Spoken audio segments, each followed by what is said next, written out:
Good morning, everyone. We're going to ask you to kindly take your seats as we prepare to start the press conference.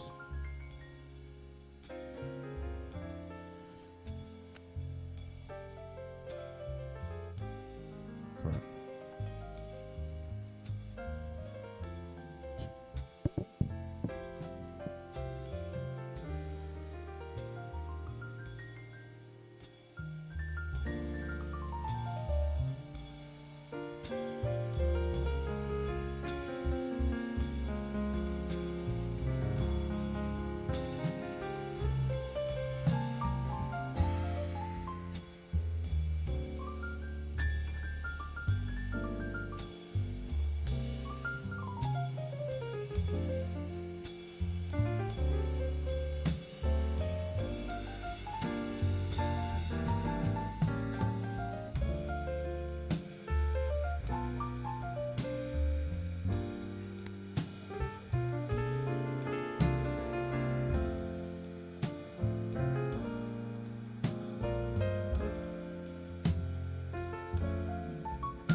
Good morning and welcome to Coolidge Cricket Ground here in beautiful Antigua, the headquarters of Cricket West Indies. I am Jamal Slocum, communications consultant here at Cricket West Indies. It's a pleasure to host the first quarterly press conference after the annual general meeting of Cricket West Indies held over the weekend. Well, today is going to be quite an exciting day. I'm sure many of you have heard some news already, but that is not my duty here this morning to reveal any information. First, I'm going to introduce all of the panelists here this morning. President Dr. Kishoreshallow, Chief Executive Officer Mr. Chris Deering, Director of Cricket Mr. Miles Bascom, and Head Coach Honorable Darren Sammy. Also want to recognize the presence of our Vice President, Mr. Azim Basarath, also Director, Mr. Enoch Lewis, as well as Mr. Kumar Rodney, also a Director of Cricket West Indies and the President of Antigua and Barbuda Cricket Board. I also want to say good morning to all of the members of staff here at Cricket West Indies who've joined us, senior management, as well as the other members of staff, especially those in the cricket department. And I also thank those local journalists, media practitioners who've joined us here in Antigua for participating this morning. We thank you. For those online, a pleasant good morning to you, or in fact, wherever you are in the world, thank you for joining us. Certainly, we have an esteemed panel here this morning to share some information with you.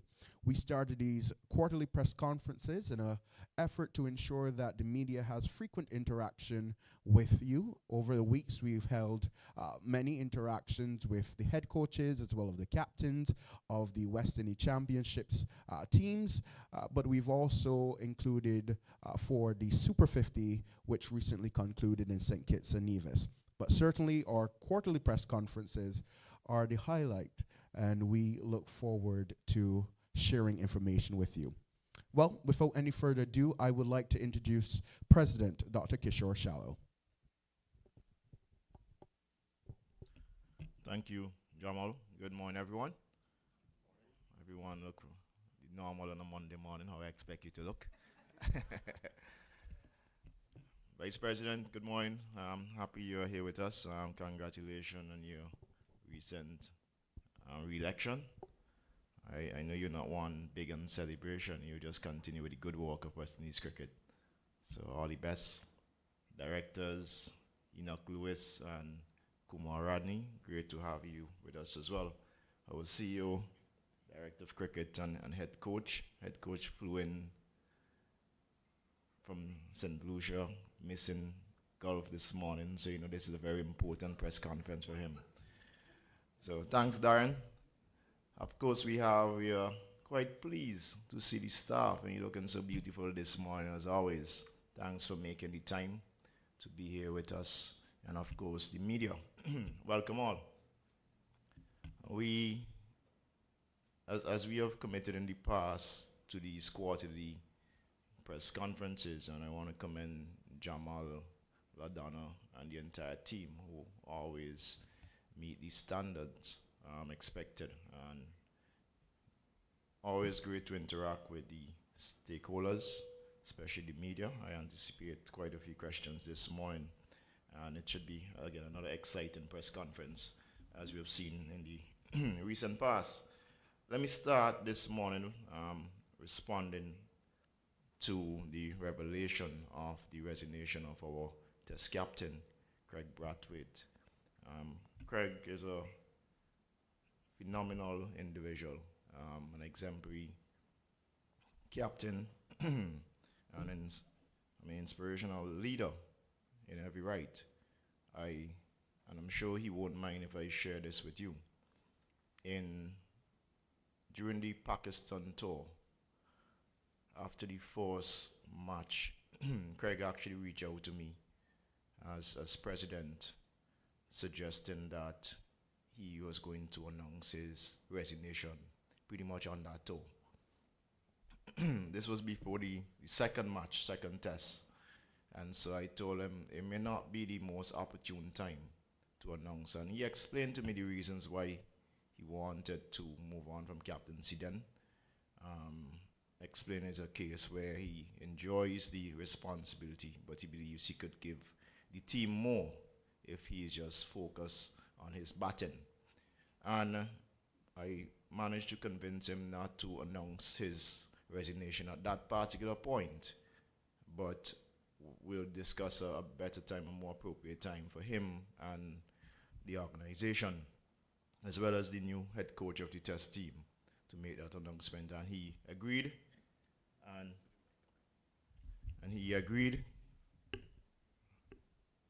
and he agreed to postpone the announcement. He then went on. Not only did he agree then, but you saw his performance in that final test match in Pakistan, bringing home a victory for West Indies. First time, I think, in 20-something years.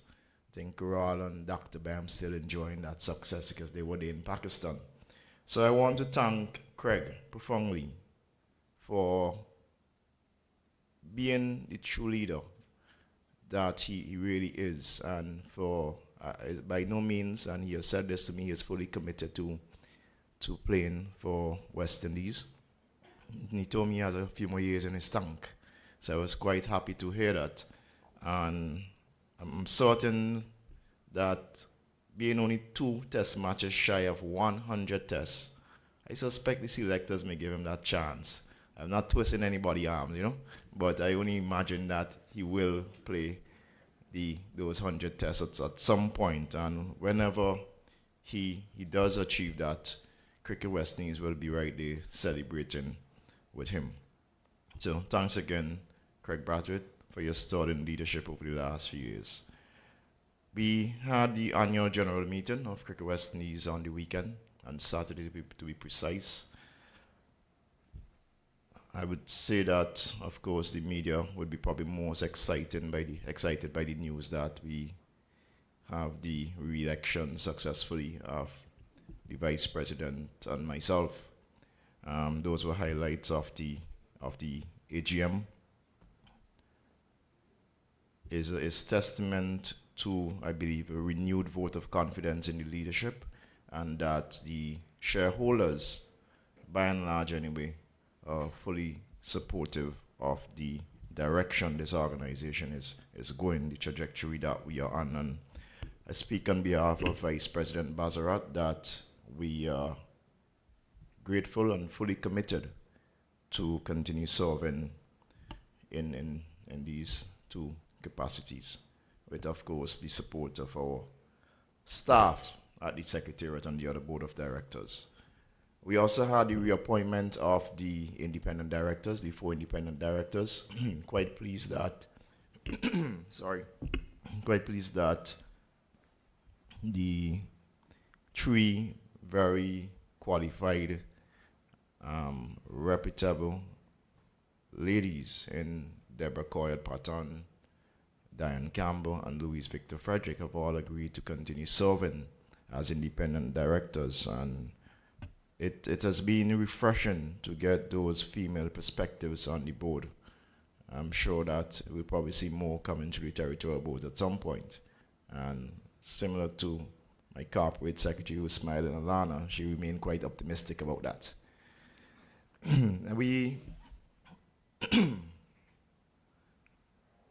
also had the reduction of a number of committees.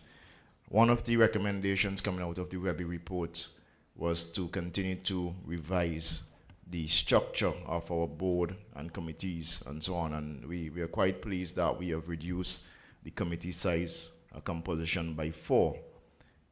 One that we'll highlight is where we have now merged the finance committee and the commercial committee, because we have found it a little challenging.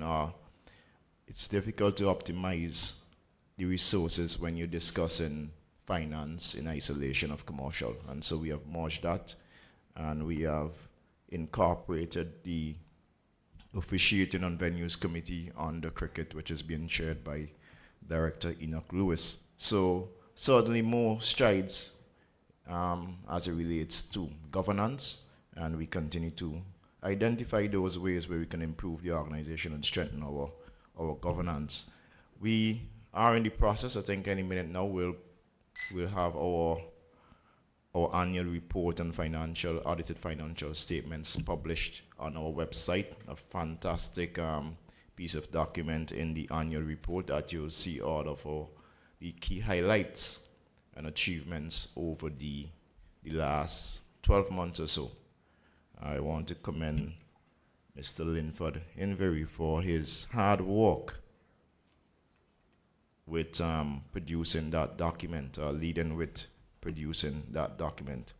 Some of the key major highlights in the last year, obviously, the successful hosting of the World Cup. We have seen, I think, the economic impact assessment, where in the 6 countries in the Caribbean that hosted the World Cup, we generated just over $1 billion.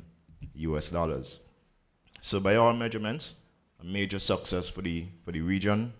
We also signed a historic partnership with Caribbean Cage, which estimates over $100 million for a 10-year agreement, and we are again optimistic there that we are going to generate even more than that, and that would certainly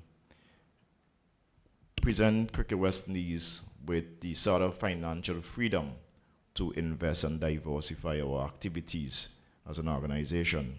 We have improvements both on and off the field, but I'll leave Miles and Darren to speak more of the success on the field. But I must commend the men who have improved the rankings in T20 cricket. Fantastic achievement.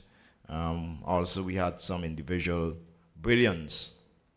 Currently, Akil Hussain, he sits at #1 as the T20 bowler in the world. We have had Puran as well, starring in the team or teams of the year. Rutherford, again, major success story in the last year, and some individual performances again from people like Jamel Warrican picking up 6-7 wickets in the test innings. From the ladies' side, Haley, it's almost like you just have to keep repeating yourself, but I think it's fair to say that every year she keeps getting better and better. A true leader as well.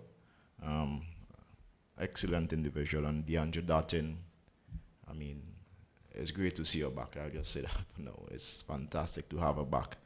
And the last thing I would say for now is this year we celebrate our 50th anniversary of the first World Cup success we had in 1975. We are in advanced planning stages. I would say probably just a few things to finalize for our CWI and West Indies Players Association award ceremony, with the 50th anniversary being a key feature, where we have all those legends. We have some 12 of them still alive. We are going to celebrate their success from 1975 at an event that will be hosted in Barbados just on the eve of the first test match against Australia. So that is another fantastic event for us to look forward to this year, along with all the home series that you'll hear our CEO speak about pretty soon. So thanks everyone. I'm sure later on there'll be some questions and I'll be more than happy to answer. Thanks, Jamal. Thank you, President Shallow, for opening the batting. And I now invite Mr. Chris Deering, the Chief Executive Officer of Cricket West Indies. It is his first press conference here with us in this iteration. By now you will know that this is his second innings at Cricket West Indies, but we're very glad to have him presented this morning. CEO, over to you. Thank you very much, Jamal. Good morning, everybody. Vice President Basrat, Directors Enoch Lewis, Kumar Rodney, who are my very old and dear friends from way back when. So yes, this is my first press conference, having rejoined the board. And you know, I first want to start by also adding my thanks to Captain Kraigg Brathwaite, who has led West Indies admirably through very, very tough times. And it's not easy. It's always easy to lead a team when you're winning. When you've had to struggle through losses and criticisms, etc., it really shows a test of character of somebody like Kraigg, and he has remained humble, he has remained steadfast, and he's been a true loyal servant of West Indies cricket, and I think we can all take an example from Kraigg. So it's been 60 days since I've rejoined West Indies cricket. It's almost hard to believe that it was almost 30 years ago when I first joined West Indies cricket, and I must say that it's been a very exciting time to rejoin West Indies cricket. It's the welcome that I received from not just my colleagues within West Indies, the staff itself, the board, President Shallow, Vice President Brathwaite, and all the directors has been just fantastic. This is not the West Indies board that I would have left so many years ago. And it's a testament to the work that has been put in by the board to put in place the kind of organization that most people in the Caribbean probably don't realize exists. A very professional staff, the team, a cadre of young, enthusiastic professionals that I once was. So hopefully I'll be able to add to that team. None more so than the COO, Linford Inverary, who acted in my stead. They've been absolutely welcoming. They've been very enthusiastic about the kind of plans. And in fact, it's been really encouraging when you have these one-on-one meetings with members of the team or even departmental meetings, and you say, well, what about this? And they're able to provide a plan that they've already started. These guys are sharp, they're very enthusiastic, and they love West Indies cricket. And I truly appreciate what West Indies cricket means to the region. So my role really is to ensure that these persons, these teams, and the board, and the territorial boards are given the fuel, the resources, and the energy to bring what is already a very comprehensive strategic plan to life. To ensure that whatever gaps there are, we are filling those gaps, and even those plans that are already in place to fill gaps, we have to make sure that they're retooled, the processes is strong, and that West Indies cricket can be sustainable. That includes engaging with every stakeholder across the region, none more so than the fans. Of course, the territorial cricket boards, or governmental relationships all have to be strengthened in this process. And as I said, there's a very comprehensive strategic plan with strong strategic pillars that I think everybody understands and knows. It's making sure we live and breathe the pillars of that strategic plan every day, and making sure every detailed plan that we produce fits in with the overall strategic plan, and that we add energy and enthusiasm and know-how to that process. The three big ticket areas that I intend to focus on in the retooling process are, first of all, making sure that our grassroots program, the bedrock, the raw material that is out there, is enhanced, is fueled, to make sure that we have sufficient youngsters coming into the production pipeline. The second area is to make sure that we retain and expand our regional role globally. And when I say regional, it's not just the West Indies. We're talking about cricket in the Americas, where we are ostensibly the big brother of the region as the only full member country of the ICC. And therefore, we have to reestablish our role as cricket has grown tremendously in the Americas, quite almost under the radar in many of the countries. Everybody knows how much it has grown in countries like the United States and Canada. But even in South America, Latin America, it has started to really grow. And we need to make sure that we take advantage of that opportunity and establish our leadership role in the Americas, and of course protect our own interests here in the West Indies. And thirdly is obviously the commercial side, to make sure that we're generating the resources needed to fuel every plan that exists. There's always a lot of talk about governance and so on of West Indies cricket, and externally that has been a core focus.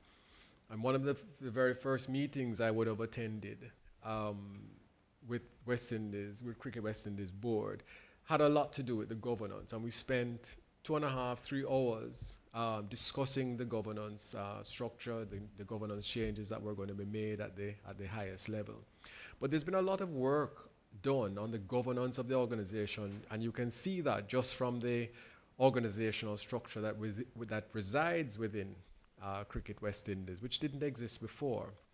And I made the point in that meeting that we would have spent 2.5 hours, 3 hours discussing governance from a global perspective, board level perspective.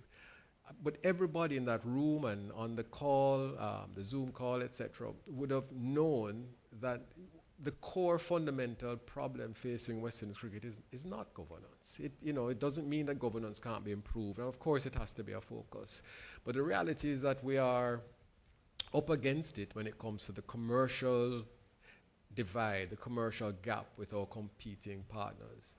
So West Indies cricket doesn't operate in a vacuum. We operate in a wider cricket industry, which operates in a wider sporting industry, which operates in a wider leisure and entertainment industry. And we have to employ every idea, every product development, every thought process into exploiting that commercial world that's out there for the benefit of West Indies cricket, and we intend to do so. I've certainly charged every department to look on not just the expenses that they spend, but also how can it enhance the revenue generating opportunity for the benefit of West Indies cricket. To that point, one of the core underlying things that we're going to undertake is an entire digital transformation project. And digital transformation is not just a fancy buzzword. It really is a whole resetting of the mindset of an organization to make sure that we're much more data-driven in our decision making. But to be data-driven, you have to be able to generate the data, the kind of data that you need throughout the length and breadth of our organization. And that includes on the commercial side, understanding our fan base, getting the kind of data that we can use to hopefully exploit to increase sponsorships, increase commercial revenues based on the database that we have. And that, what is interesting is that database that we have already is fairly substantial. And it includes fans not just within the Caribbean, but around the world. But also, even in meetings I've had with the head coach, it's about understanding how data drives performance as an output. It's very easy for us to look on the output of West Indies cricket and critique it. But we need to understand the process and the data that's going into that process, the data that's available before you even understand the output. So my focus and my challenge to people like Darren is I want to see far more data employed, and he needs to challenge us to provide him with the kind of resources and systems that will allow him to generate and utilize the data. So, but there are immediate matters at hand. And of course, we have a test series. For the first time in 10 years, Australia will be touring. And tickets go on sale tomorrow, April 1st. It's not April Tom Fool Day. The last time we played Australia, in Australia, we pulled off what they consider an upset, but we certainly don't. And we intend to go one better this series. Coach Sammy and his team, a Freudian slip there, Coach. And so the series coming up, with 3 test series and 5 T20 matches against Australia. We're very excited to host, and the preparations are going very, very well. We're obviously starting at the Mecca, the home of cricket in the Caribbean, Barbados. And I say that with a smile because I know how everybody else in the Caribbean feels. But the Mecca has, for many, many years, been an important venue for West Indies cricket. And by starting the series there, we're hoping obviously to start with a win. And so we're calling on the Barbadian population to come out there and support the boys. We move on to Grenada following, and that was July 3rd to 7th in Grenada. They are undergoing refurbishment to the Grenada National Stadium, so we're looking forward to that. And of course, then we finish at Sabina Park in Jamaica, July 12th to 16th. I want to take this opportunity to announce that the intention is to hold the first day-night pink ball match, test match in Jamaica. That test match against Australia, that the Australians have agreed for it to be a day-night test match. It is, of course, subject to the new lighting system that's being implemented at Sabina Park, that it's finished in time, and of course, to specification. We have in place a very strong monitoring and support system to help the Jamaica Cricket Association and the Jamaican government to achieve this. We are certainly looking forward to hosting the very first day-night match. And I can tell you, and I'm always cautious, my marketing team have come up with an entire theme, the Fuller Energy series. I don't quite know the accent I should use to pronounce Fuller Energy. If it's Jamaica, it's Fuller Energy. I won't try the Trini accent, Prez, no. But I'm sure it is far more rhythmic when the Trinidadians say it. But we're really excited about it. And I've also challenged the marketing team to come up with new and innovative ways to not just entertain the fans, to enhance the fans, the entertainment aspect of it, but to draw people in. Come and support us. Let's make it worth it. That fan experience has to be worth it when you've come to a game. Not least of which, of course, is how we perform on the field, but also how we experience the game off the field. Very excited about that. Finally, I'd like to speak about the issue of, the very serious issue of athlete safeguarding. We've heard of, obviously, the recent incident, which, to be frank, took place 5 years ago. And one of the things that I think I've been very pleased to see is when that situation occurred in the media, and just to see the types of policies and plans that already had been put in place by the board, it was very gratifying to know that. So, it is a zero tolerance policy. It is not an issue that affects only Cricket West Indies. It's an issue that affects all Caribbean corporate institutions, and like any responsible corporate institution, CWI has implemented very, very stringent policies, guidelines, and of course, very practical plans and policies that help to alleviate such issues taking place.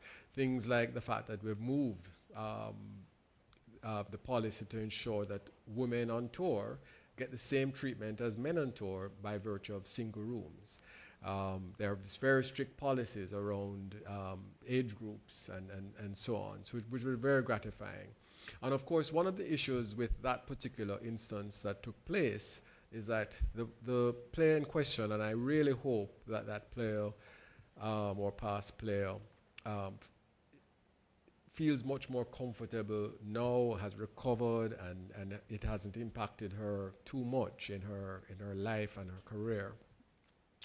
But one of the things that was clear to me is that there needs to be a process that allows people to feel confident to come to the board or an independent organization to be able to report such matters. And so I was also very happy to hear that the board had actually implemented an entire whistleblower policy. That policy has been making its way through the various committees. We have a very, very competent and experienced HR committee that has been working on it. That will then be populated with West Indies Players Association, who we have also engaged into to try and deal with any type of athlete safeguarding issue.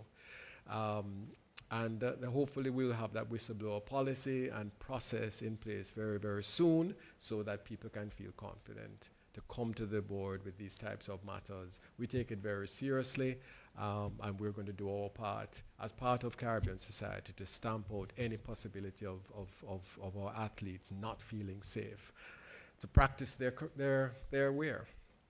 So, ladies and gentlemen, that's all I will say for this morning, and of course we'll take questions afterwards. Thank you so very much, CEO.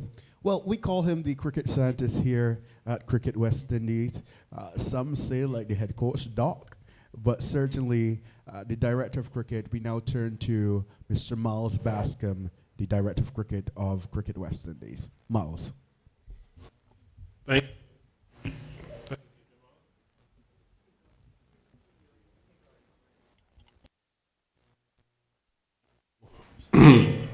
Okay.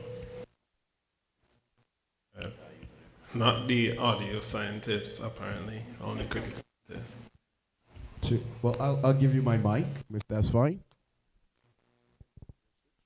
Well, in the meantime, what I would share is that the information for tickets, you can visit our website, www.windiescricket.com, to receive that information on how to purchase your tickets tomorrow. DOC, are you ready now? Testing. The microphone scientist now. All right, we're good. Let's Yes. go. Thank you again.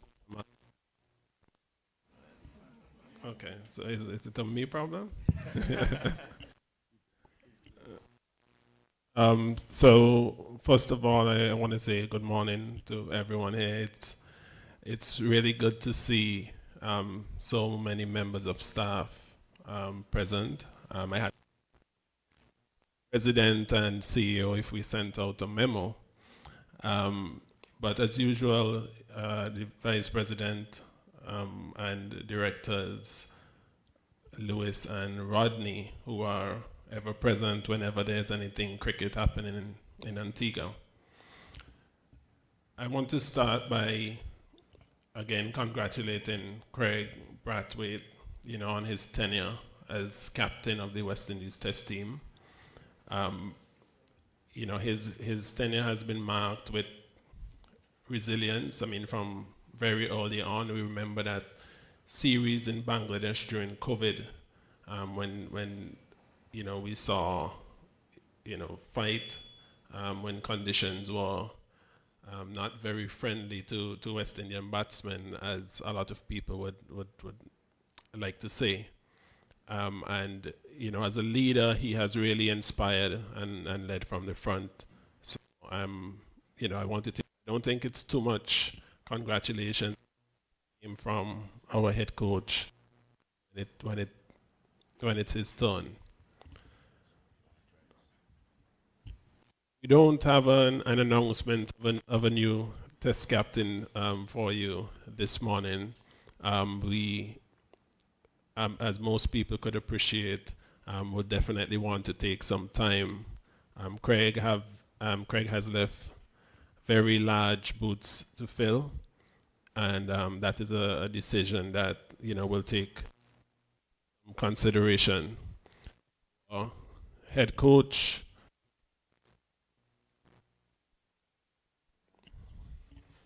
Dios, yeah.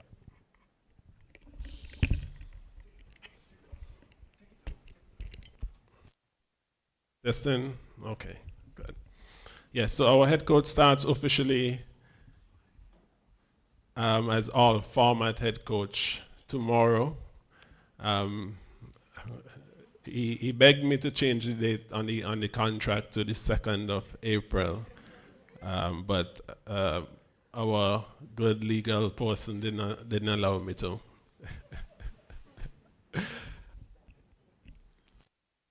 The other announcement that I have this morning is in the white ball senior men setup. It's another key leadership adjustment. Shea Hope will take over as T20 captain. So that will make him the official captain of both white ball formats. Shea has really proven himself as a leader. His last 9 ODIs, he has won 6 since the series started in the year in Australia. And we think that Shea is going to help us to move our white ball teams in the direction that we want to go.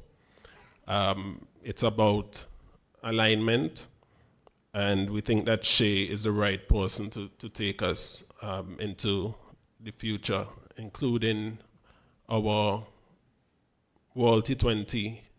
Next World T20 is scheduled for India and Sri Lanka. We have about 30 to 20 matches to that point, and we think that that should be enough for us to get and ensure that we have the best chance of really going for a World Cup title.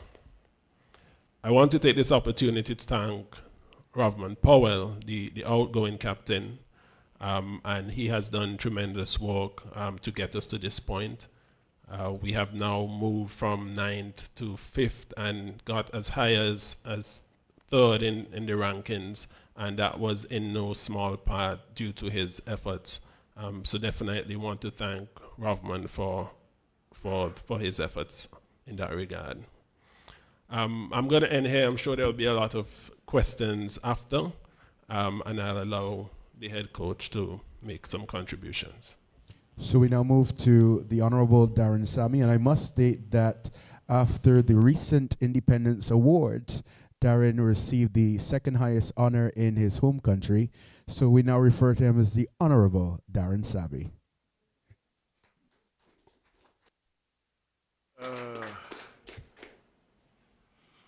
Pleasant good morning to everyone. It's exciting times, and firstly I would like to say congratulations to President Kishore and Vice President Brathwaite on the re-election. If you look at what's exciting for me in West Indies cricket, it's just the leadership side of things. I mean, over the last 2 years, myself, President Kishore, have spoken about the way forward for West Indies cricket. As came on board, and just the vision on how we could improve this game that everybody loves and wants to see the region do well. And this juncture today, it's exciting for me. It's exciting because the direction we head in creates space for effective leadership, creates space for movement, forward direction. And I would also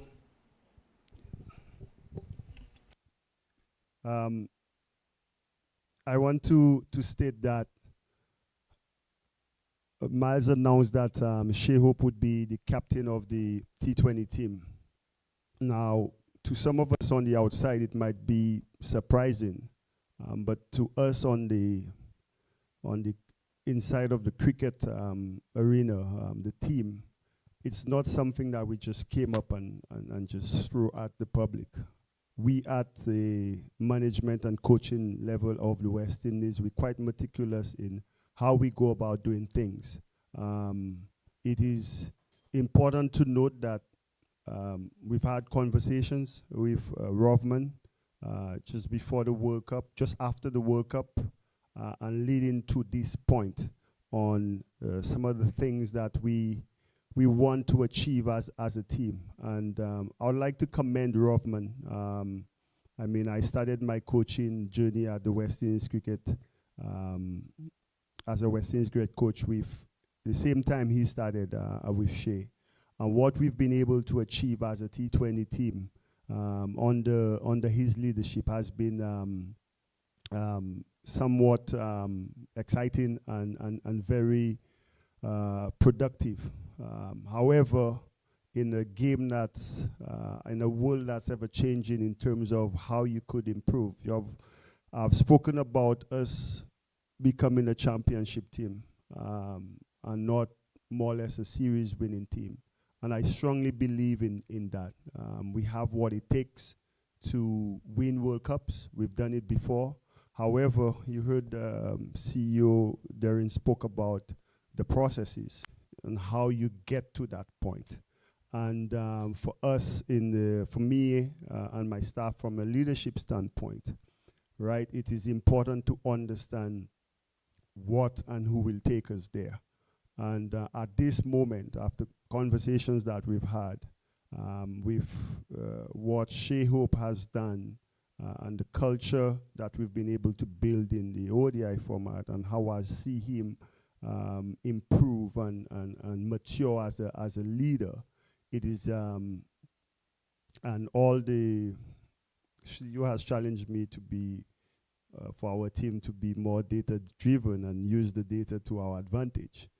It is also important to know the processes as to how teams could be successful, and we have all these resources at our disposal. And I think for this next juncture in our white ball team, I think it's a decision that will bring stability, continuity in the way we want to do things and the way we want to play. And She-Hope is the person we've earmarked to do that. So whilst congratulating Rovman, I know it will be a tough. It was a tough conversation, but we as leaders, we don't shy away from that. And she has embraced the opportunity to be that for us, and we welcome him. My job as all format coach starts tomorrow. In my mind, it is on Wednesday. However, I would like to echo the sentiments of all the speakers in congratulating Kraigg Brathwaite.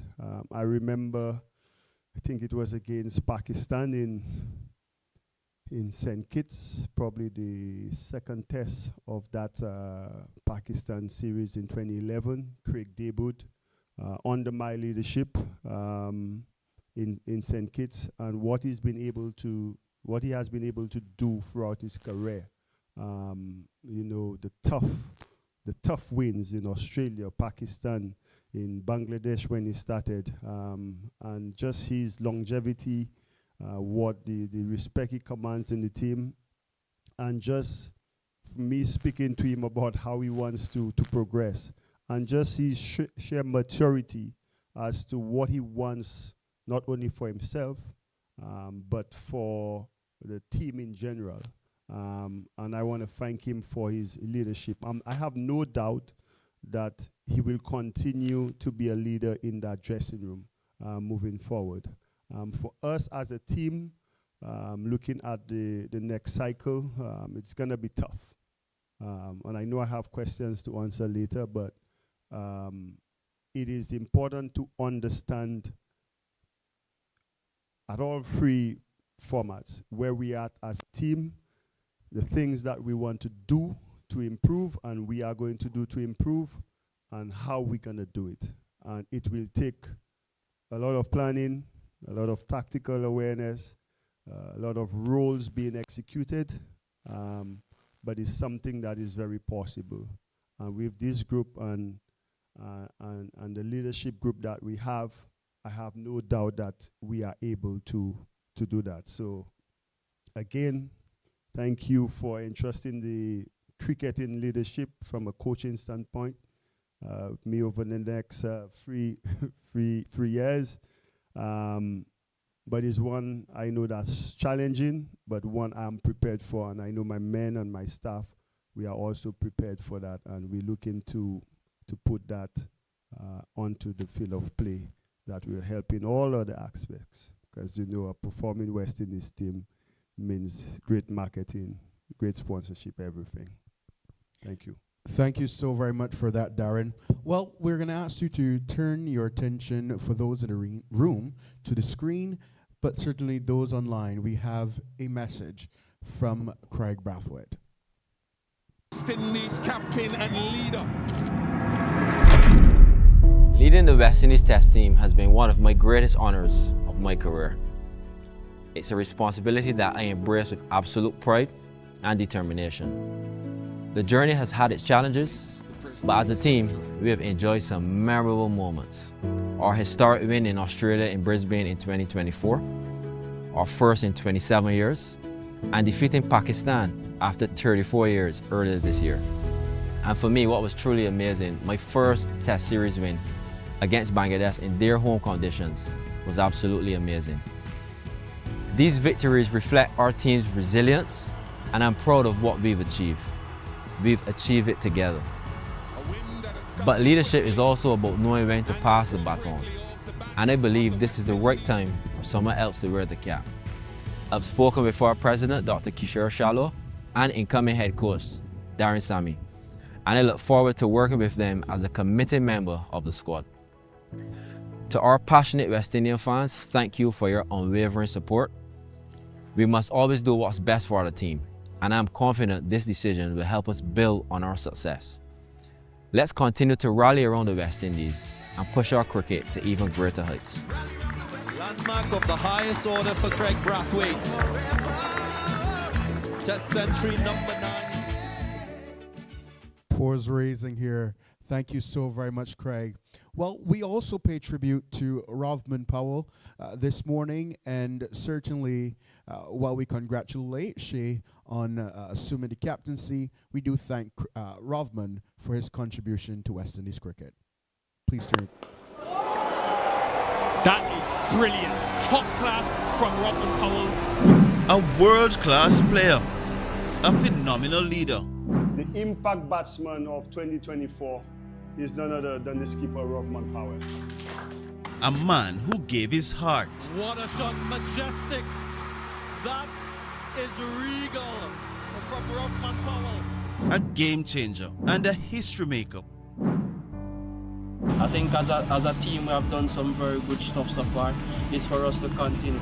2 years of tremendous highs. Fortuitous. 40 intended, but he won't mind. 54 the partnership. And the 54 the skipper. But forever, a class act on and off the field. Take the floor delivery. He has really nailed that, Rovman Powell. It's the first T20 international 50 in 14 innings. The entire West Indies family says thank you for your efforts as our captain. Powell has led this team magnificently. Thank you for everything, Rovman.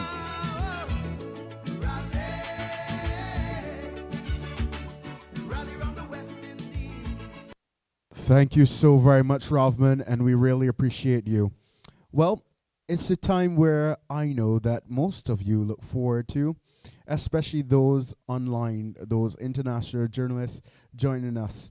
Well, we are going to allow each journalist to have a maximum of 2 questions in the interest of time, so use your questions very wisely. You can direct your questions to anyone on the panel, and certainly we would like to encourage that you be as concise as possible, avoiding any preambles in the interest of time. But we will allow a maximum of 2 questions for the journalists in the room. Inviting the first person in the room to pose a question.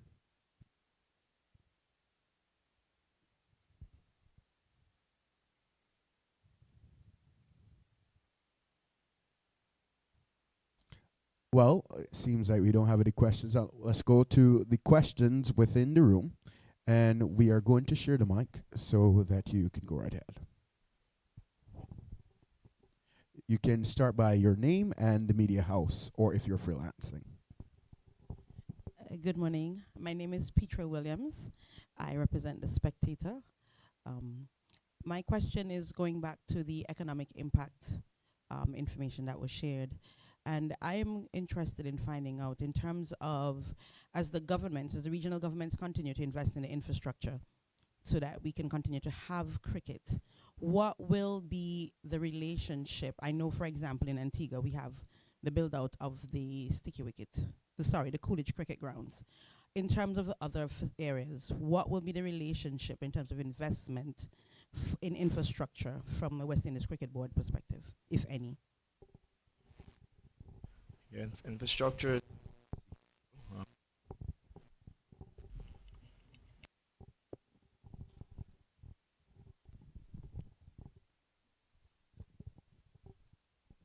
Thanks for your question, Petro.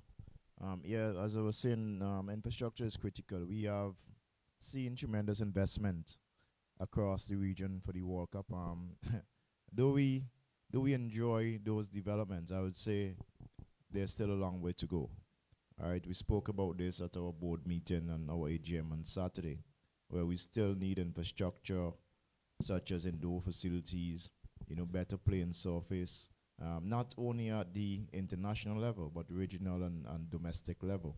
So it's a conversation that needs to continue between CWI and CARICOM. We have had their commitment verbally in meetings that we have attended with the CARICOM subcommittee on cricket.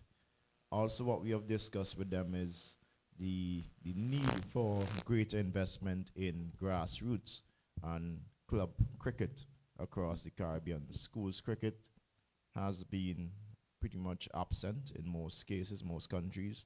I know the Vice President, Azim Bazarat, he has indeed tried to engage his government locally, and he has been able to manage some level of support there. President Ali in Guyana, too, is making some investment. But what we want is for all the CARICOM leaders across the region to continue that investment, not only in infrastructure, but in programs that would see grassroots cricket on the pathway to international cricket all address and improve. Thank you so very much. We have Mr. Philip Spooner in the room, would like to direct a question.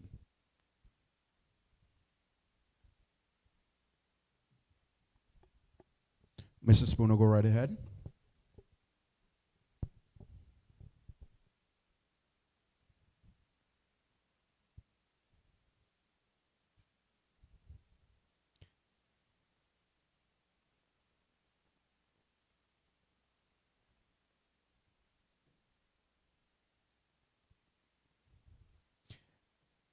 Philip Spooner within the room, a journalist asking a question. Go right ahead. Yes, go right ahead. We can hear you now. Okay, thanks very much for having me, and appreciate the opportunity. My first, I have two questions, obviously, for Darren. Darren, I know it's, as you said, it's a difficult conversation with Rovman, explaining to him the direction that we're going with the team. So can you tell us a little bit about that conversation? And then, share this captain CBL is our regional tournament. So how do you want to complete the making captain in order for him then to carry the mandate as captain? That's it. And then for the CEO, you speak a lot about the data and how the organization is looking at data and requirements. What was the data behind encouraging you to pursue the big world test match in light of the fact that, we've number one, and like you said, you're going to try to beat Australia at our strength. Big world test matches are not one of our strengths. So, what was the data behind the Jamaica test match, and how do you see that playing out? Thanks very much. We'll first start with Darren, the first question, and I'm not sure if CEO would take that question or he would pass on the question, but it's optional to you. Thank you, Spooner, for your question. To answer the first one, yes, Rovman was quite professional about the conversation. Like I said, it's discussions we've had with Rovman before about captaincy and the direction and how we want to go about doing things. So as difficult as it might have been, I think my relationship with Rovman and the rest of the guys in the team, how I've done things, we don't shy away from difficult conversations. We quite professional, and we communicate well. And it was my job to make sure that I inform him. I didn't want him waking up probably in India to the news of him not being the T20 captain anymore. He said he understood where we were going, where we were coming from, and the decisions that were made. But that was about it. So again, I mean, what Rovman has done for us, it's quite commendable. However, when you think of alignment and some of the things that we've spoken about in terms of leadership, I think this is a move in the right direction, with a World Cup probably about 14 months or 42 games away, to give the incoming leader enough time to, hone his skills in leadership. And also, when it comes to CPL, that's a private franchise, so I don't think I could tell Guyana. However, I would love to see Shea get more experience. But what I've seen from him, from the leader of the ODI team,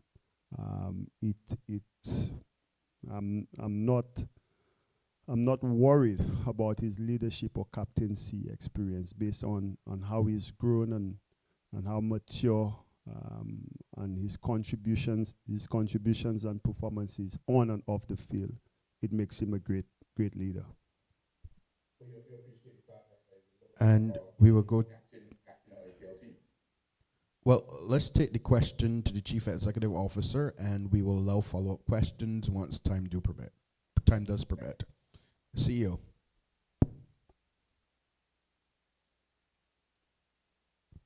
Check. So there are two levels to data that we would have used in trying to schedule a day-night test match at Sabina Park. First and foremost, I do recall, if memory serves me right, the last time we beat Australia, it was a day-night test match. So it's a very maybe superficial example to use, but maybe it's just a good omen. Secondly, and it goes without even much research, the fact is you have a much larger addressable audience for night events. It's the data that underpins why all stadia around the world have lights. Any sustainable stadium has lights, and there's a reason for that. You just have a much larger addressable audience. So from a two-pronged perspective, the data absolutely supports us hosting a day-night test match at Sabina Park. Thank you very much, CEO, for that. We're going to move to Akeem Green. Akeem Green. Can you just state your media house?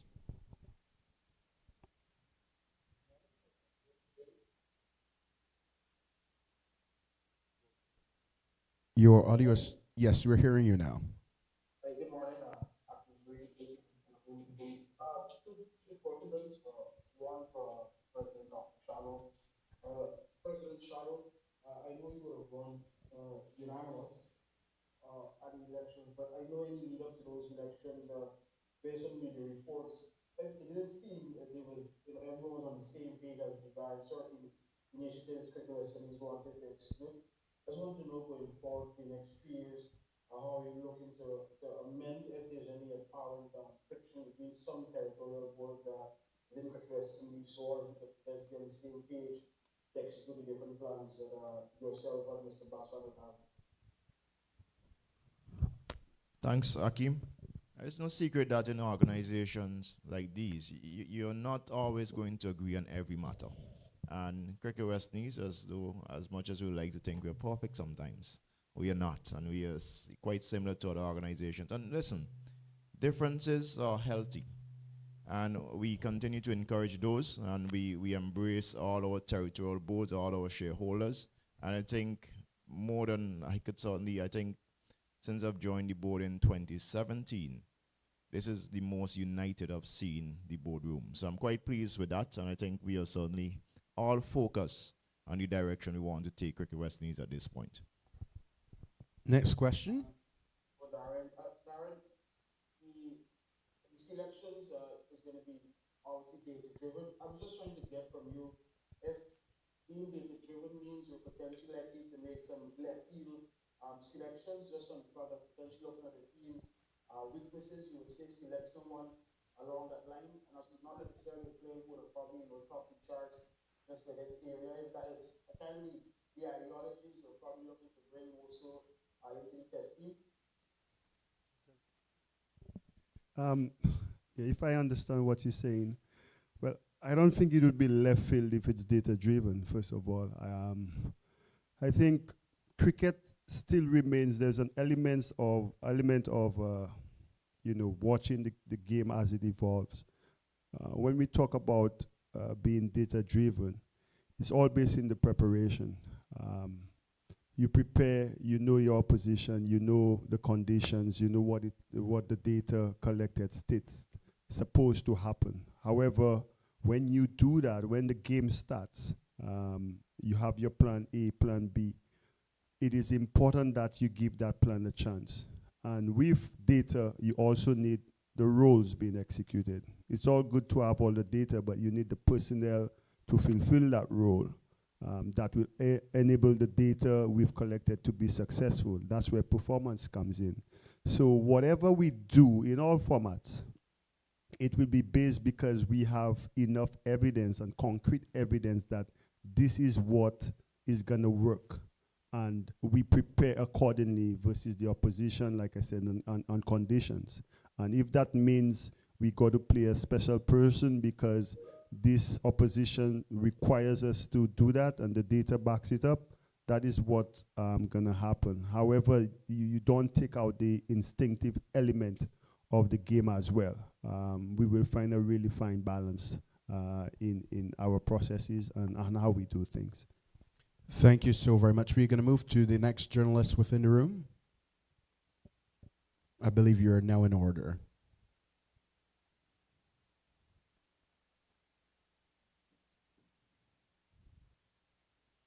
Go right ahead.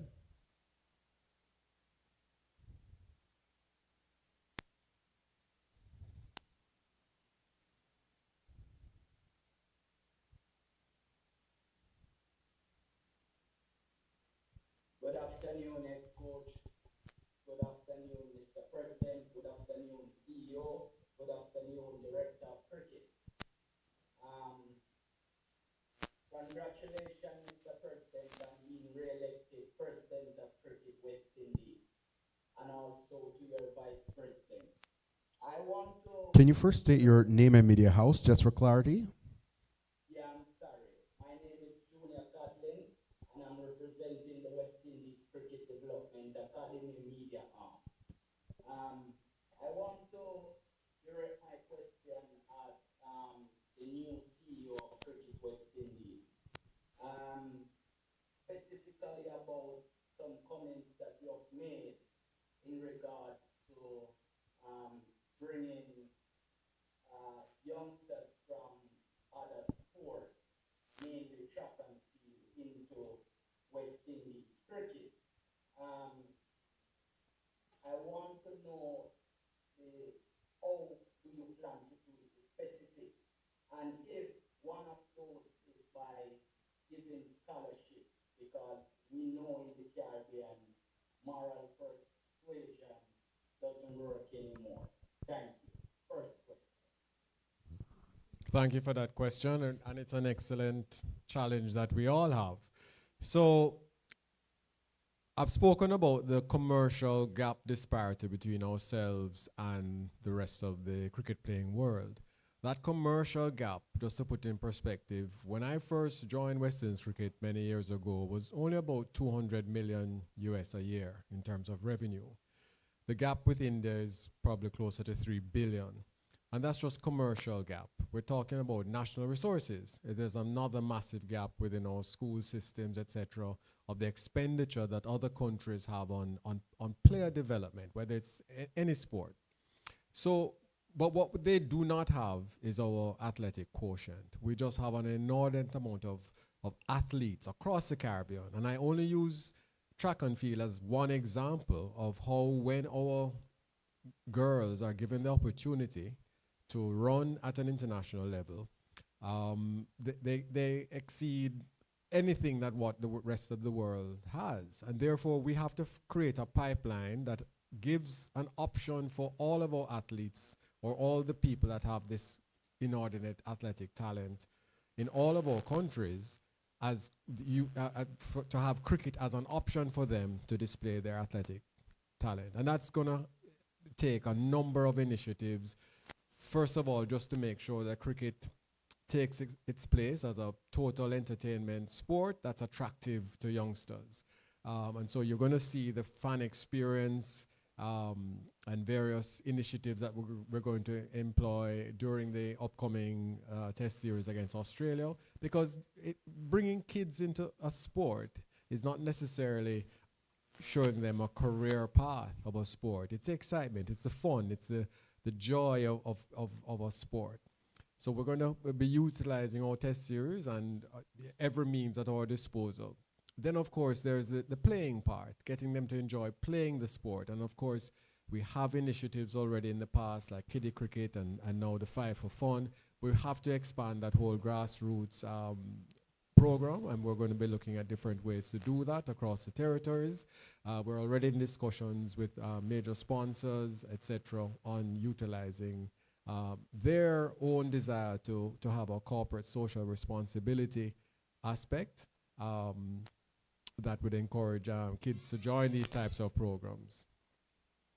And of course, we spoke about the relationships with our governments, and the president has spoken about the fact that we're going to need grassroots infrastructure development, facilities that kids can learn the game, the school programs that need to be put in place so that they can learn the game and develop. So that's another almost age group that we have to approach. From elementary school into high school and so on, that entire production pipeline that I spoke about, that process has to be developed. So those girls, and I use the example of the women, young ladies in Jamaica. Champs has just finished. Now, the under 14 girls at Champs are running times that would be a world record or national record in 70% of the world's countries. But all of those girls are not going to go on to represent Jamaica at the Olympics or even have a professional track career. We need to make sure that we have a program in all of our territories, including Jamaica, that offers those athletes an attractive option. And of course, there's a final piece, which is the career, cricket as a career. We have to make sure that our parents or governments understand the reality of cricket now as this massive global international sport that is a viable career for so many people, not just at international level with the West Indies, but at various levels. We've seen professional leagues spring up all across the world that athletes are making really good money. I don't want to disclose the kind of money that they're making in case the taxman in the various countries have so far turned a blind eye. But I'm telling you that it is very attractive as a career as compared to all of the doctors and lawyers that we also are producing, which we also need.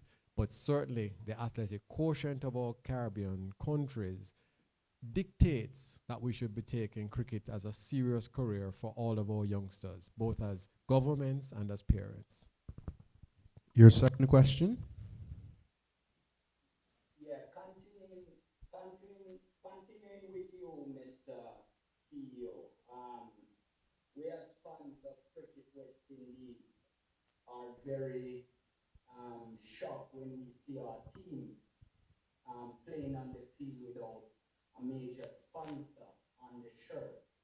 Can you give a commitment that this is one of the areas that you're going to work on to see our team playing with, sponsorship on their shirt? Because one of the things that when we see teams like Ireland, teams like Bangladesh that doesn't have the history that we have are being looked after commercially, but our team are not being looked after in such a way. And with that, I thank you and no further questions. CEO.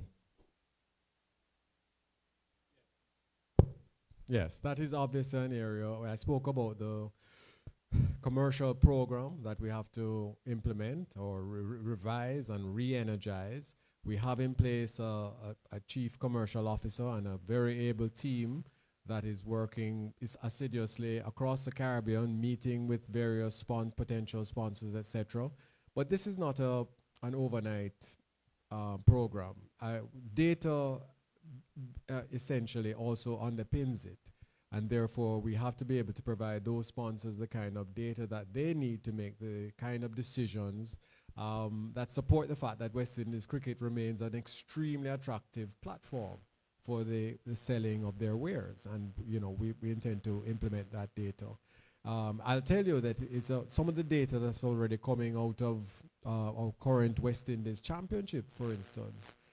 In some countries that perhaps might be thinking that cricket has been on the decline, we're seeing data that pretty much tells you that there's more than just a pulse of cricket and love for cricket that's underlying there that we can hope to exploit with sponsors. So we will be making that commitment to you. We will have a sponsor. We're in negotiation with several parties across the region, and hopefully we'll have great news on that shortly. Thank you so very much, CEO. We now move to the next journalist. I believe that is Dev. Please state your full name and the media house. Hi, good evening everybody. My name is Dev, and I'm joining from New Delhi, India. I represent Point, a digital publication, and my question is to Coach Darren Sammy. Sir, it's a great pleasure and a great occasion for me to exchange some words with you and to ask you a couple of questions. I've always admired you, and I've always admired every moment where you took the field as captain. I jump to my first question. Is there a bit of a clarity about when could we see Kyle Mayers back in the T20 colors? So far, 37 T20 international appearances, 750 plus runs. Such a critical member, such a brilliant batter to watch. So that's my first question. And the second question is, what steps can we take to ensure that the West Indies white ball ODI team continues to move northward in the progress and development after missing out on the 2023 World Cup? Thank you for your question. When it comes to selection, I think we do have a process we follow, personnel, roles, performance, and I think what you've seen over the 37 games without Kyle Mayers, I think it's a continuation of guys who've performed, who've been selected. Kyle, if he continues or if he performs through different competitions, CPL, wherever he plays, if his performances challenges one of the spots that we have available, then he'll always be be considered for selection. And the second question, I think the plans we put together from I think 2023, just when we went to World Cup qualifiers in Zimbabwe, I think at the end of 2024, we right on track in terms of the things that we wanted to achieve. When we took over, I think we were about 18 or 19 points clear of number 9. At the end of 2024, with the different series and oppositions that we have, the map we had planned, I think it got us within 7 or 6 points of number 7. So we right on target with Ireland coming and England ODIs. That will be very crucial for us in terms of building and gathering points that will take us higher up the rankings. We've shown over the last 2 years we've made home, which is in the West Indies, our fortress. And we continue to win matches and series there under the leadership of Shea Hope and the culture and the way we want to go out and play. So again, it's about continuing that, having the right personnel filling the roles required that will allow us to be successful. And I'm pretty sure all the processes that the measures we've put in place, so processes could be followed, and the direction we've given not only to our senior players, but from a regional standpoint, that when guys turn up for West Indies, they have a fair, understanding of what is required that will help us to be successful. Thank you so very much for joining us. Thank you. It made my day to interact with you. Thank you. You're welcome. We now move to the Cricket Forum. Please state your full name and the media house you represent. Good morning, Carlton Brown here from the Cricket Forum. So Chris Darren will talk about the serious allegations of sexual harassment. Am I to infer from what you said that these allegations are true? Secondly, what happened, why it took so long between the alleged allegations and the release from Cricket West Indies addressing the issue? And thirdly, I know you have adopted UNICEF child protection policy, but did you get expert advice from agencies like CPFSA in Jamaica to really flesh out the policy so that you have a better understanding of it? And the next question to the President is about term limit. Are you serving your first term or is it your second term based on the change in the governance structure?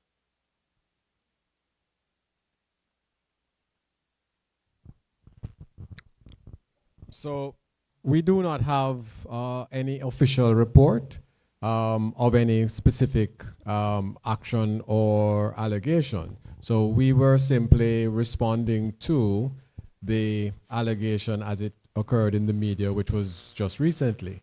The event that took place 5 years ago, there was not a specific report. And obviously, even the current media is still very speculative in that no one is named and so on. So what was gratifying was the fact that when the issue arose, there had been tremendous amount of work done by the organization over a number of years implementing policies and plans. And those policies and plans, you know, there's a very experienced HR committee. You're speaking about only one particular agency in Jamaica, but there are many other agencies across the region, including the various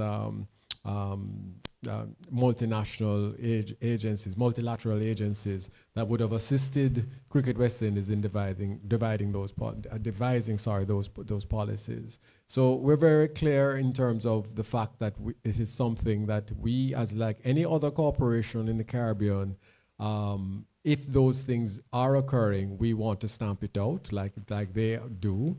And we want to also prevent the opportunity for them taking place. So there's a very comprehensive training program, for instance, at Cricket World Cup in terms of our staffing, in terms of advising them exactly how to act in terms of good corporate behavior.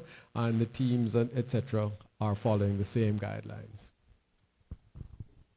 President? Yeah, just permit me to just add to the response from Chris. And I just want to establish that we have a zero tolerance policy against any form of abuse in the organization. And this is not just for players, but for staff and everyone involved. I remember years ago, 2020 or 2019, when this matter was topical internally. President at the time, Ricky Skerritt, spoke with our HR team and ensured that this is planted in all contracts of everyone we engage at Cricket West Indies. So again, I repeat, there's a zero tolerance for any form of abuse in our organization. The resolutions, certainly the one with term limit, it became in effect from the AGM. And so to answer your question explicitly, my tenure, this will be my first tenure, first term of those term, but I guarantee you, I will not meet that term limit. So it will not be an issue for me. But hopefully, you know, probably in the future, it will be there to ensure that there's no abuse or no extended time in privileges, I would say, of leaders going forward. But to answer your question, this is my first term of the term limit era. Thank you so very much, Carlton, for that question. I now believe it's Colin Benjamin. Can you go ahead and state your media house as well for? Yeah, thank you, Jamal. Colin Benjamin, television, who to start with, but I promise to choose my questions wisely. Skipper, Darren, talk to me about the choice of the change in leadership. Obviously, last two West Indies T20 series against England and Bangladesh. How much did those little negative results following the good progress the team had made beforehand played a role in making this change? I wouldn't say it's the last two results. Again, what the team achieved under Rovman's leadership from I think 2003 in South Africa to last year in St. Vincent against Bangladesh. We commend those efforts. However, it is one, alignment with the direction we head in.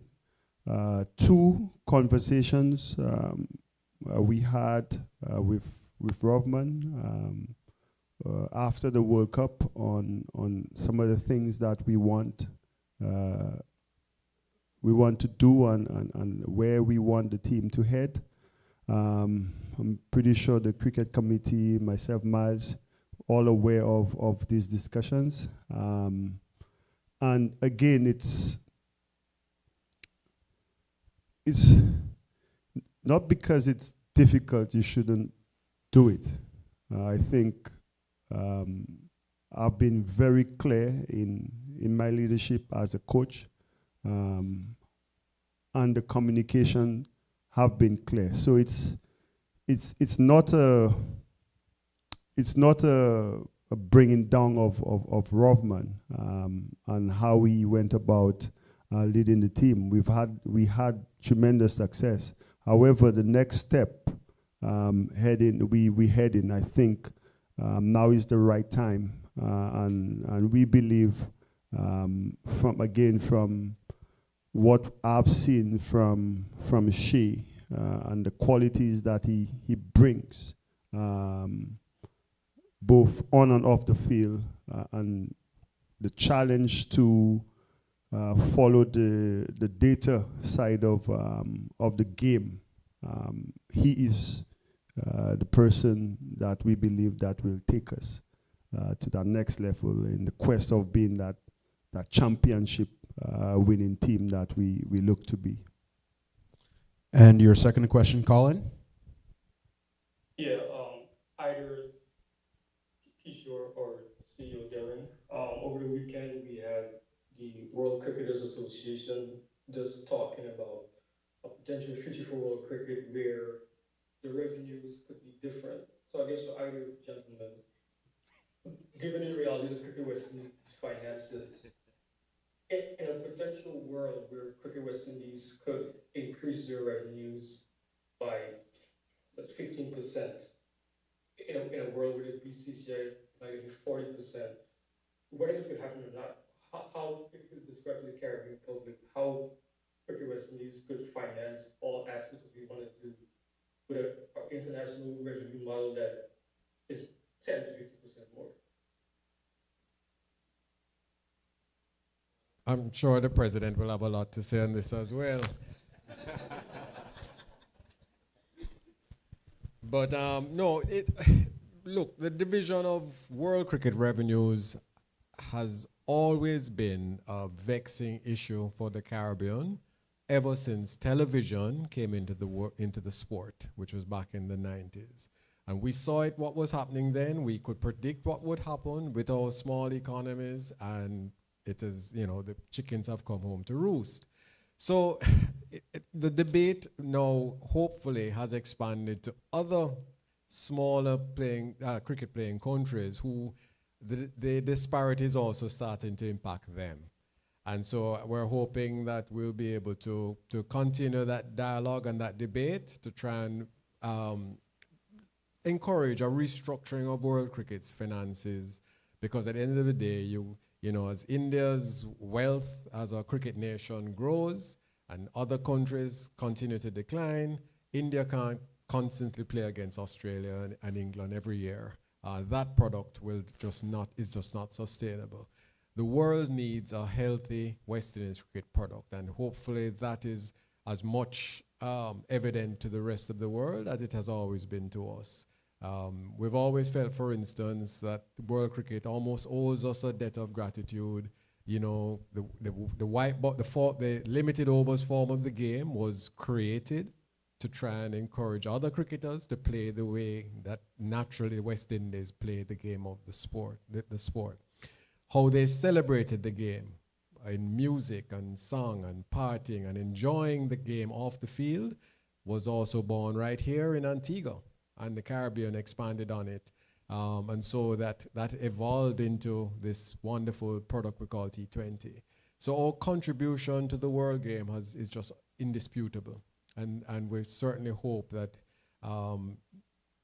reports like that came out of the World Cricket Association and so on, and other bodies of work that certainly I have been able to see, and trends of thought will encourage a sort of restructuring of world cricket's finances. It's needed even just for the test format, which is under pressure globally in many countries. And so people are looking at ways how to make the test form of the game much more sustainable, even as the dramatic growth in commercial revenues for T20 and ODIs have taken place. Yeah, just to add quickly, I mean, when you look at cricket globally, one of the challenges that not only Cricket West Indies, but even ICC that we face is how rapid the game is growing, both for male and female. And any other sport would accept that as something positive. As an organization, Cricket West Indies, we now have to ensure we position ourselves to optimize those opportunities, the potential that exists there. We have started. So, for example, where we visited Peru recently, where we continue to have discussions with the other neighboring countries, particularly in the Americas. Last week we had a meeting with the Canada Cricket Association, and we are going to continue to see how we could optimize these opportunities. At the ICC level, listen, there's absolutely no member of ICC who doesn't recognize the importance of West Indies cricket. When we missed out on the ODIs World Cup last year, that was indeed a serious blow to ICC and the tournament. Recently, probably, I'm sure 10% of you didn't follow the ICC Champions Trophy, right? Because there wasn't a West Indies team present in that region. This is the case globally. So they understand the relevance of Cricket West Indies. Again, we have to control the controllables on our side, improve our play, which is why we have Darren and his team working tremendously hard along with Miles, and although some of them are here to the Dwayne Gill working at the academy level.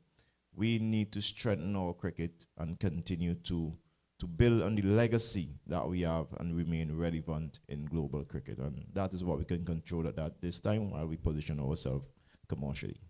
Thank you so very much, President. We do have limited time, but what I will allow is we will go right up to Mr. Garth Watley, who I believe actually Garvin Richards and Joe Bailey.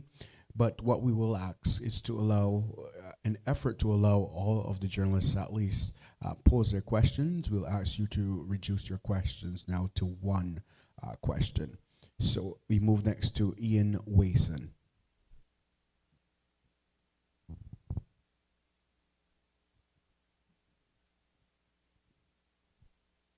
Ian Wason.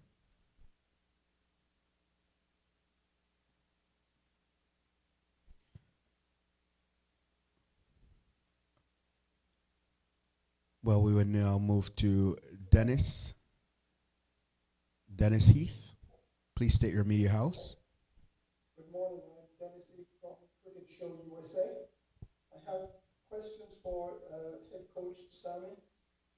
What was the rationale, what was the thinking behind the restrictions in selecting the breakout league players, specifically restricting the players who have played 40 or less A listed and 10 international T20? Surely those players with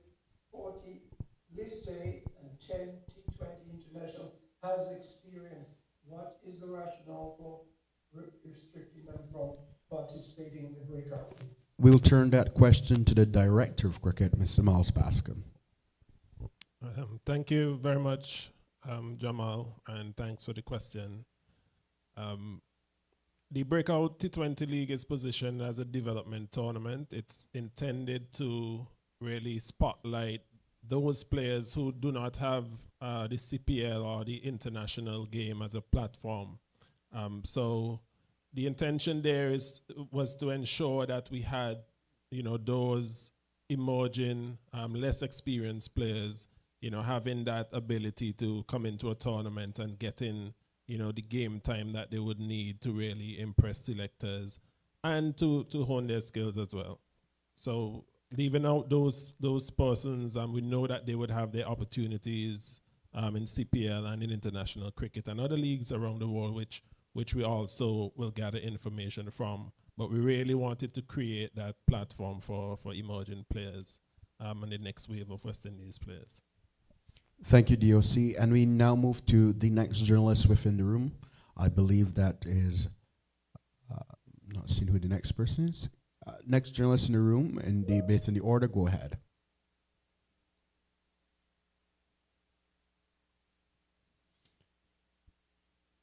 Garth? Good morning. Go ahead. Good morning to everyone. Garth Watley, Trinidad Express newspaper. This question is for President Shallow. President, you mentioned you have spoken about the number of different changes that Cricket West Indies has made when it comes to the Webby report to address that. But does Cricket West Indies intend to address or vote on the recommendation to reduce the number of directors, as that report suggested? We have established a strategic governance committee, and they are tasked with continued revision of our governance structure.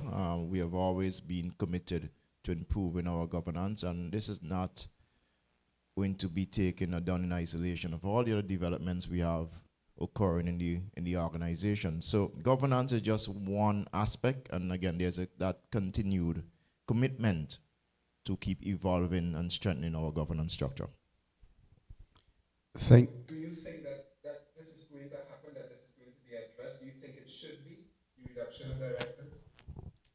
We have agreed to continue, and in fact, I'm sure you would have read somewhere in the media, if it wasn't directly said to you, that we are going to implement these changes, these recommendations incrementally. And we are quite pleased with where we are. I believe over 70, if not 80% of the recommendations have been implemented. And we'll continue to review them, and when we believe is most appropriate, which is when the shareholders believe it is time to improve or make different adjustments. We are fully committed to that. We now move to, thank you so very much for the question. We now move to Garvin Richards, I believe. Yes, good morning, everyone. I'm Garvin Richards from DBS Radio in Dominica. My question is for the head coach, Darren Sammy. I know that it's already been said that no replacement has been officially named for Kraigg Brathwaite, but I just want to know how difficult do you think it would be to find a replacement for Kraigg, given that you have a relatively young team, with some of the possible candidates may not at this point in time in their careers command a spot on the West Indies test team. So we have a situation where the vice captain was recently dropped.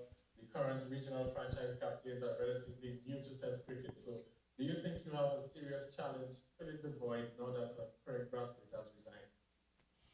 An excellent question. I think what Kraigg has done over the last 5 years, captaining or leading any West Indies team is always difficult. The duty or the responsibility of breeding leaders is also difficult. However, throughout the region, we have, seven first-class teams now playing, including the academy. Eight of them. We've been grooming leaders in that regard as well. What we do have is an opportunity to start fresh. That's what, with the blow of missing Kraigg as a captain, I always look at the bright side, what it creates and what opportunities it creates. And I could go back probably to my time when I have only played probably 9 test matches and I was captain in West Indies. So it creates an amazing and exciting opportunity for us to start fresh with new direction into the test team. And I look forward to that opportunity. We will find someone to take on the mantle after Kraigg. As difficult as it may sound, we will have a captain, and the way we will groom and mold him, I have every reason to believe that he will be more than capable of doing the job. Thank you for your question. I believe we have, Garvin Richards. Go right ahead.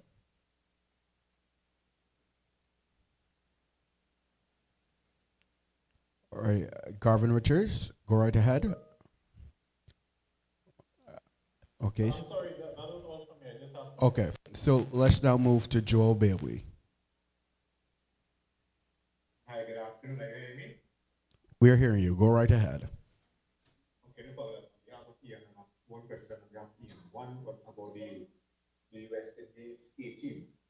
Any updates as to when that series will be taking place, and will share the money matches with some of the islands who are not getting the test series against Australia, like Grenada, Dominica, and even Guyana. That's one. And my also question is for the director of cricket. I know you have spoken recently about data-driven stuff and having Sandy being the coach and selector, probably in a football format. So will you try a football format and maybe look at players from the English diaspora who could qualify to the West Indies? I know my colleague Marshall is in particular dealt with that some time ago. So is that something you're looking at? Thanks so much for your time. DOC? Yes, thank you. Thank you for your question. In terms of the A-team series, that will be held in St. Lucia strictly from about middle of May to around the 10th of June. So there would be 2 4-day list A, pretty much test matches, and 3 one-day matches. In terms of being data-driven and looking for players outside of our, well, in the diaspora, if you want to call it that, we're open to all options. I think you probably heard our CEO speaking about creating as many avenues as possible to get the best possible players to represent West Indies. So we haven't closed any doors in that regard. But what we are trying to do is really focus on solidifying our system, using this data-driven approach for all of our team strategies and selection. So all options available, we'll definitely look to choose the best players for West Indies cricket.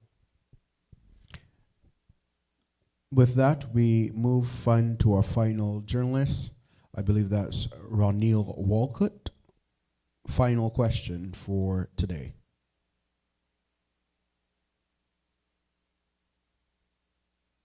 Hi, good day, everyone. Into the panel. Go right ahead with your name and media house. Yes, sir. Ronil Walcott, Trinidad Newsday. Just to piggyback on a little of your questions from one of my colleagues. To Coach Darren Sammy, I know you said that we have been grooming captains and so on within the regional setup. But at this time, and it's still early days that Kraigg started resume, so it's still fresh, but is there any short list of players that we are looking at in terms of taking over the test captaincy from Kraigg? Of course, for sure. I promise you when the announcement is made, it will be very clear. We have 15 guys who normally on tour, yes, we will definitely have a proper West Indies captain to fill in the big boots that Kraigg Brathwaite has left us. That's a rather short list. Thank you so very much to both the journalists in the room as well as those who were joining us online from all around the world. Certainly, we saw journalists here from Europe as well as India today. It certainly has been a pleasure. We will be taking more questions over the next couple of weeks. You will learn about more media interactions which will happen, more targeted media interactions.